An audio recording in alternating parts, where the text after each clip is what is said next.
Hello to everyone, my name is Maria Jose Peña and I work at CATEC, project coordinator of SIMAR project. It is a pleasure for me to introduce you to SIMAR, which is a project promoted by a consortium made up of 7 high-profile European partners that you can see in this slide. So, what is the ambition of SIMAR projects?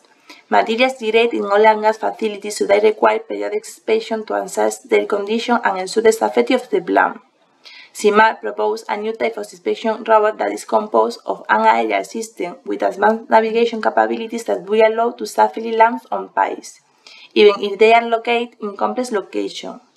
It will also integrate either adaptive X-ray or plug sensor to perform complete inspection of insulated pipes. SIMAR will be a synergistic combination of move support and understand intelligent functionalities. Move will be implemented by robots, supports by means of the application of augmented reality and other software tools, and understand will be based on the application of artificial intelligence for inspection. In order to overcome the above challenge, SIMAR will propose 4 objectives: develop a multi-purpose hybrid aerial and ground robotic system to keep away workers from dangerous situations, an artificial intelligence and augmented reality system to reduce human workload and level of stress, a human-centered robotics inspection system, and finally reach a TRL7 through the validation and demonstration on an operational petrochemical facility, taking into account the end-user requirements.